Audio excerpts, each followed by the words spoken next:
Hello guys, today we'll learn about inverse of functions. Okay. Question is state if the given functions are inverses. So first of all, we'll learn how to find the inverse of a function. Guys, I'm starting with a function fx and I'm trying to find the inverse of a function represented as f inverse x. Okay. So we have to find this value. Okay. The very first step we do is we replace x value with y and y value with x. That is the very first step we do. We'll find the f inverse x function because fx means y value. So this we will replace by x. So we write x equal to minus 6y minus 1. So basically we have replaced x with y and y with x. After that we'll have to make y alone. We'll have to make y as a subject. So we get x plus y equal to negative 6y, and bringing minus 6 in division, we get x plus 1 divided by negative 6. So this is my inverse function. F inverse x is x plus 1 divided by minus 6. So guys, we can see that gx is not that value. So they are not the inverse of each other, right? So my answer is a no. Let's have a look at question number 2. Fn function is given to us. We'll find the inverse of Fn. So I am finding f inverse of n. As we know that we have to replace the values because this is the y value. So we'll replace it with x, and this is the x value. So we replace this with y. So negative 5 plus 9y over 2. And out of this we'll make y alone. We'll solve for y. So bring everything else to the other side. X plus 5 equal to 9y over 2. And then we'll bring 9 over 2 to the other side. So we get x plus 5 times 2 over 9, make a reciprocal, equal to y. So guys, this is my inverse function of that. Let me write it nicely.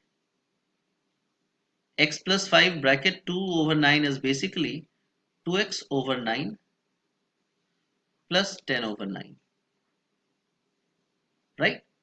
Now because it is f inverse n, so instead of x I use the letter n. So this is my f inverse n. So is hn that function? Yes, hn is that function.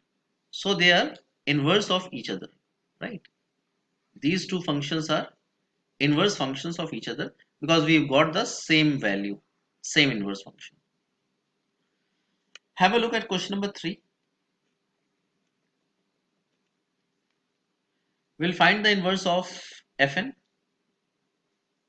F inverse of n we'll find. We replace x with y, y with x. So x equal to negative 4 over y plus 2. Hope it makes sense. Fn is my y value, so we replace that with x, and n is actually x value, so I replaced with y. Then we bring plus 2 to the other side. So x minus 2 equal to negative 4 over y. And then we have to make y alone, so we'll bring y to the other side. So we get y times x minus 2 equal to negative 4. And then we bring x minus 2 down just to make y alone. So negative 4 over x plus 2. Okay. Now I will look at the gn function. The number here there is 4. So basically I will try to bring negative sign down. So 4 over, it will become negative x minus 2. It will come with both the numbers now, because negative will multiply with x as well as with 2. So this is my inverse function.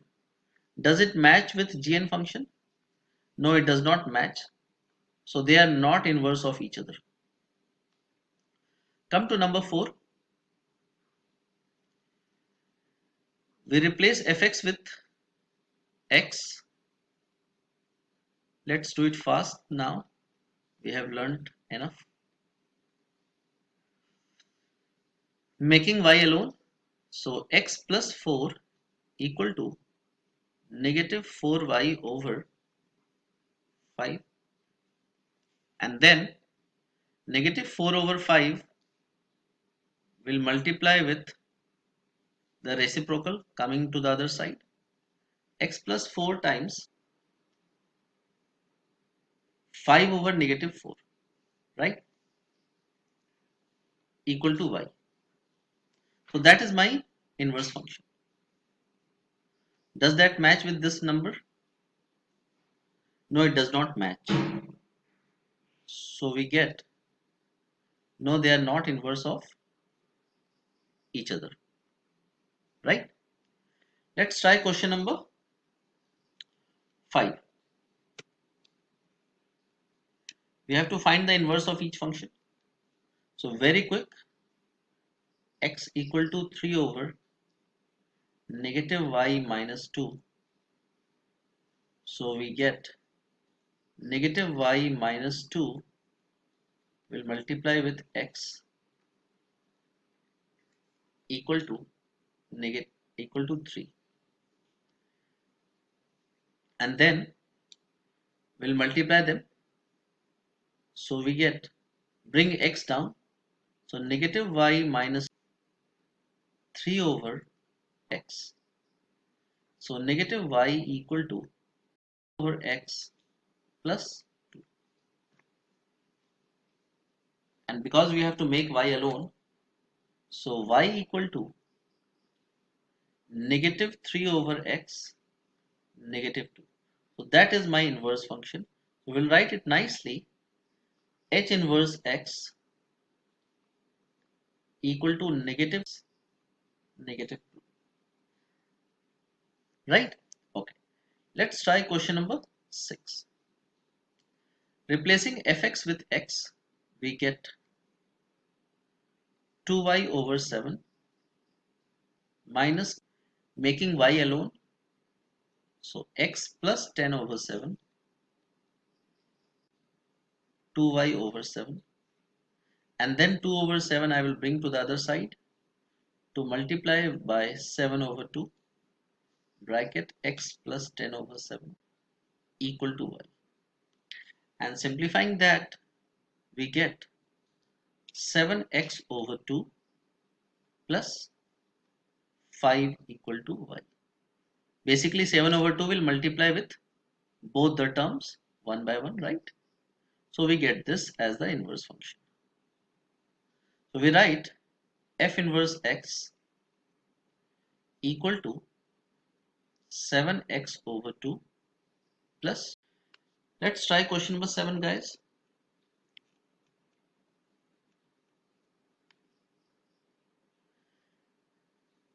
X equal to negative 3 over negative y negative 3 and minus 2. So let's try to simplify it nicely. So basically negative 3 over negative y negative 3 will be simplified with just positive numbers, and then we bring minus 2 to the other side. So we get x plus 2 equal to 3 over y plus 3. Because we have to make y alone, so what do we do is we bring y plus 3 times x plus 2 equal to 3, and so y plus 3 equal to 3 over x plus 2. I hope you understand basic algebra. Plus 3 I will bring to the other side. So y equal to 3 over x plus 2 and minus 3. So that is my inverse function. Hope it makes sense now. You can write on your own. Let's try question number 8. X equal to, so x minus 5 equal to negative 2y. So y equal to x minus 5 over negative 2. So we can write it nicely. X minus 5 over minus 2. Right, guys? Have a look at question number 9.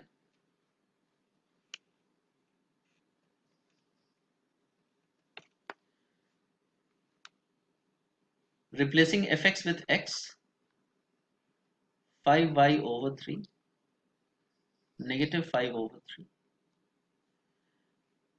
Simplifying it nicely, 5 over 3 taken out common. So y minus 1 equal to x. Now 5 over 3 I will bring to the other side, will become 3x over 5 equal to y minus 1, and which gives y equal to 3x over 5 plus 1. So that is my inverse function. F inverse x, I can write f inverse x equal to 3x over 5. Come to number 10. X equal to 1 over y minus 1. So x plus 1 equal to 1 over y.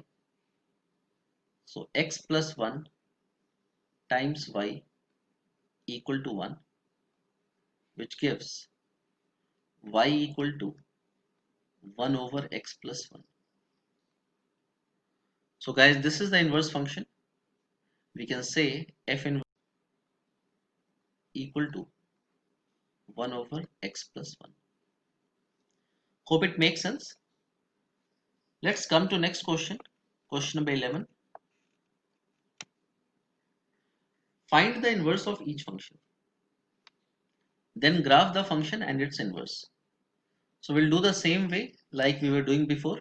We first find the inverse. So x equal to fifth root of y plus 1 plus 2. That gives x plus 2 equal to fifth root of y plus 1. And so bringing fifth root to the other side will become 2 to x plus 2 to the power 5, right? Y plus 1. And so y equal to x plus 2 to the power 5 plus 1. So guys, this is my inverse function. We'll write it like f inverse x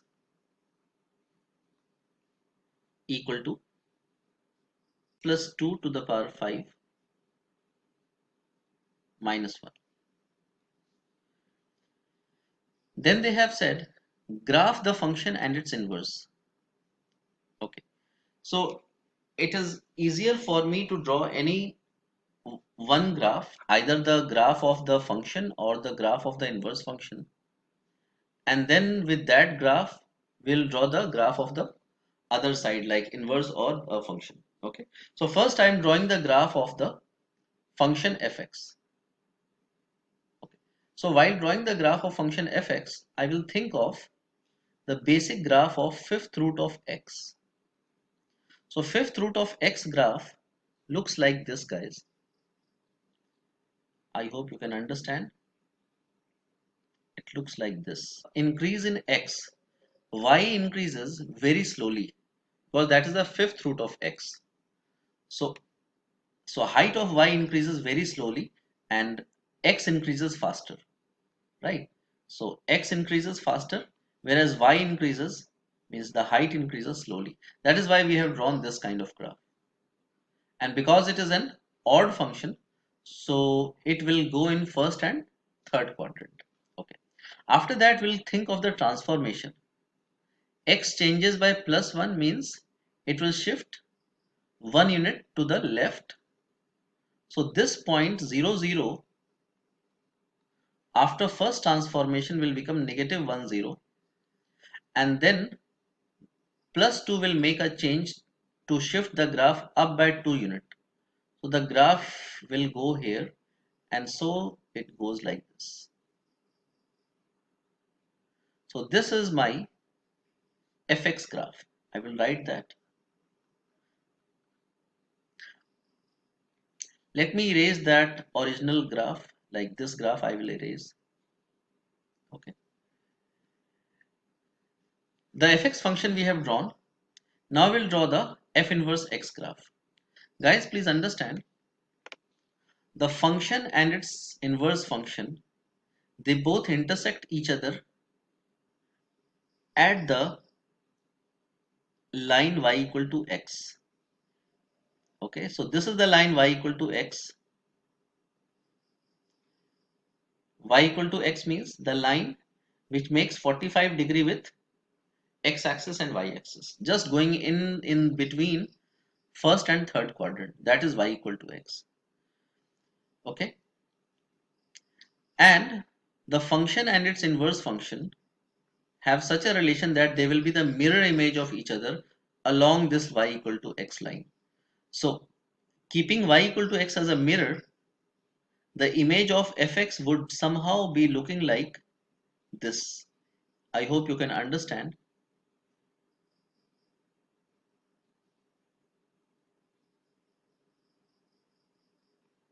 Like this. So this is my inverse function, f inverse x. Hope it makes sense. One more property I want to tell you guys, like in a function fx, its x-intercepts and y-intercepts will exchange each other with the function with its inverse function. Like let's say x-intercept of a function is a and y-intercept of a function is b, then inverse function's x-intercept would be b and y-intercept would be a. So this information is very helpful while drawing the graph of each other. Okay, we'll take care of this information ahead. Okay, have a look at question number 12. Number 12 is a rational function. You can see the standard function is 1 over x. I will think of that. And because it is being multiplied by -3, this is the standard function 1 over x. Because it has been multiplied by -3 over x, so first I will do this transformation. So -3 over x will make it like this, somehow like this. Okay, you don't need to be very accurate, you just need to be uh, graphically correct. Okay, and then +2 will make the horizontal asymptote shift up by 2 unit. So right now horizontal asymptote is x-axis, so it will shift up by 2 units. So this will become my new horizontal asymptote, y equal to 2. So the graph will, I hope you can understand now, the graph will shift like this. I will erase the other graph. This part of graph I will erase.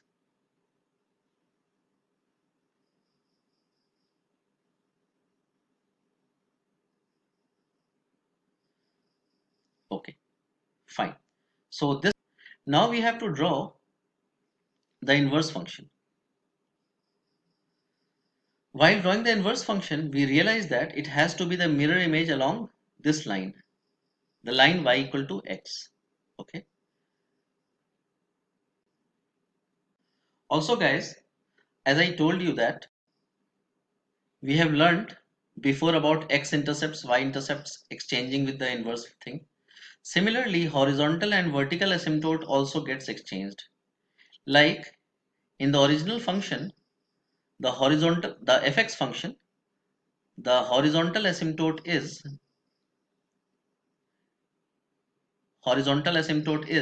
y equal to 2, right? And vertical asymptote is x equal to 0. Now in the inverse function, in f inverse x, horizontal asymptote would become y equal to 0, and vertical asymptote will become x equal to 2. So understanding that, we'll draw the function. So I am trying to take the help of the asymptotes.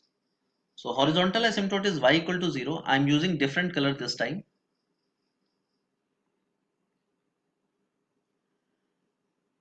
Y equal to 0 is this line. The red line I will use, y equal to 0. And x equal to 2 is this line,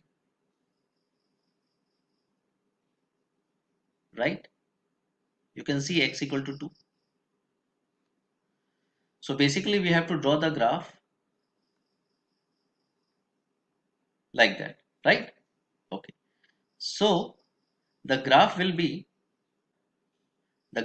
such that it lies within the boundary of the asymptotes. Okay. So the red part is my inverse graph. You can see, guys,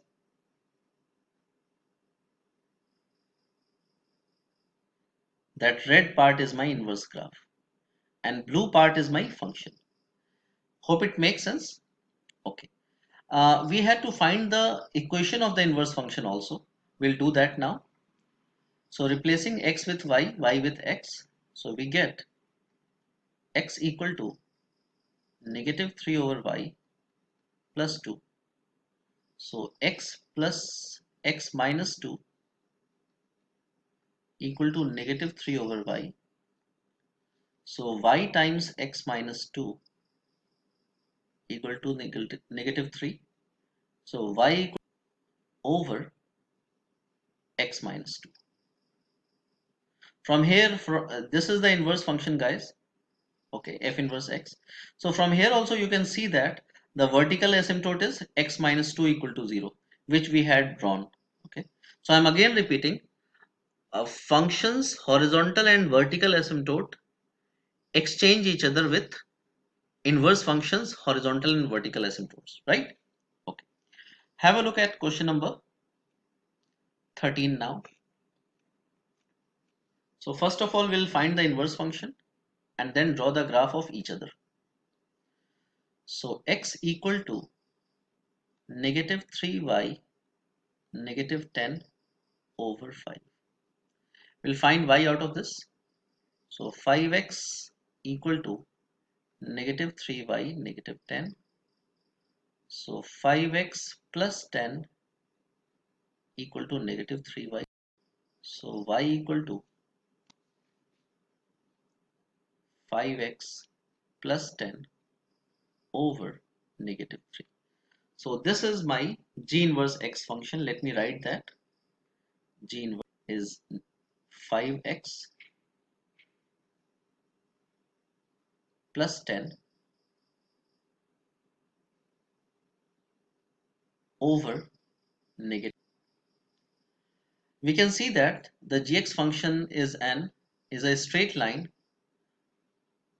Let me write it nicely. Y. So for the straight line I am talking, the y-intercept is negative 2. You can see that. And the slope is negative 3 over 5. Means 3 down and 5 right. So I will go 3 down and 5. So from there 3 down and 5 right is 1, 2, 3, 4, 5 is here. Similarly, we'll go 3 up and 5 left. So 1, 2, 3, 1, 2, 3, 4, 5. So I hope you can understand the rise over run concept. So these are the 3 points we have got, and the straight line is like this. It has to pass through. This is the gx function. So guys, you can see that the y-intercept is -2 and x-intercept is maybe somewhere here. Okay. So with a clear understanding, we can draw the inverse function. Here y-intercept is -2. It means in the inverse function, x-intercept would be -2, right? Let me use different color pen. So x-intercept is -2. Okay. And gx function, x-intercept is somewhere -4. So in the inverse function, y-intercept would be somewhere -4. So I hope it makes sense.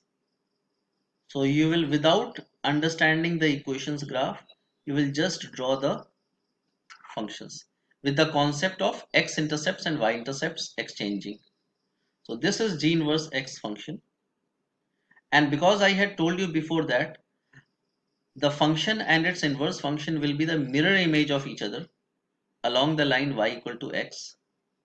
So basically it means that along the line y equal to x, they will be intersecting if they have to intersect. So wherever they will be intersecting, the intersection point would be at y equal to x only. Okay. So red graph is the gx function and blue graph is the inverse function. Have a look at question number 14, guys. We'll find the inverse. So x equal to 2y cube -3. So x plus 3 equal to 2y. So x plus 3 over 2 equal to y cube. And so y equal to cube root of x plus 3 over 2. Okay. So we have got the inverse function. Let me write that. G inverse n would be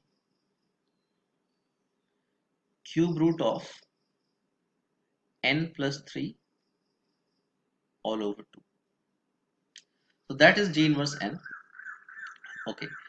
Now we'll draw the graph of Gn and its inverse function. So considering Gn, the standard function I would consider is Gn equal to n cube. So n cube graph looks like this, guys.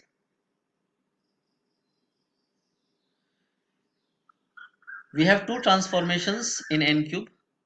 Vertical stretch by scale factor 2. So vertical stretch by scale factor 2 will make it longer, thinner, and then shifting 3 unit down. So this thing will go down by 3 unit, right? So 0 0 will become 0 minus 3 point. So the graph will go somehow like this. Hope it makes sense. Other two graphs I will erase.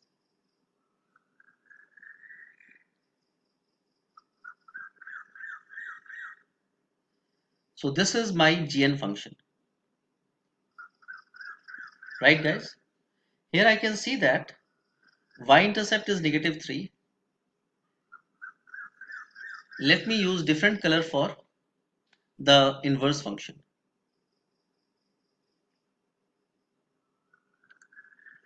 So you can see that y-intercept is -3. So in inverse function, x-intercept would be -3. And x-intercept is somewhere between 1 and 2. So in inverse function, y-intercept would be somewhere between 1 and 2. So somehow the graph looks like this, if you can see and understand, right? And of course they intersect each other at y equal to x. That is not a part of the question. I'm just trying to explain that. Intersect along the line y equal to x. As you can see, they are intersecting somewhere at y equal to x. Good verse. Okay. Guys, please understand. For any function to have inverse, it has to be one-to-one function. Like we have two kinds of functions. One is one to one, another is many to one. So one to one function will only have the inverse function. Many to one function will not have any inverse function. I will show you with example. One to one function could be a straight line like this. I'm just giving an example. And many to one function could be a quadratic graph like this. So the blue function is a many to one function and the red function straight line is a one to one function. So a quadratic, when we will find an inverse, actually the graph will look like this.